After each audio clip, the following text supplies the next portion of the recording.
জান্নাতে কারা কারা যাবে চলুন আজ আমরা জেনে নেই।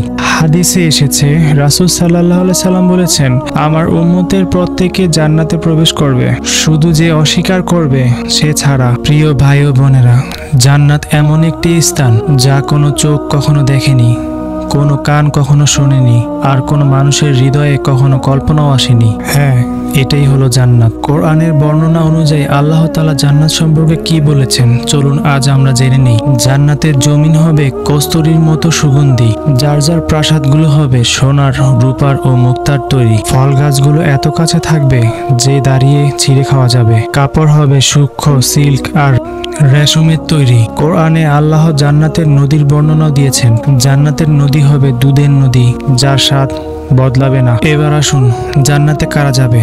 যারা আল্লাহ ও রাসূল সাল্লাল্লাহু আলাইহি সাল্লামকে মানে, নামাজ কায়েম করে, হারাম থেকে বেঁচে থাকে, পিতামাতার হক আদায় করে, অন্যের হক নষ্ট না করে। জান্নাতের সর্বোচ্চ নেয়ামত কি হবে? জান্নাতের সবচেয়ে বড় নেয়ামত হবে আল্লাহর সান্নিধ্য এবং তার চেহারা দেখা।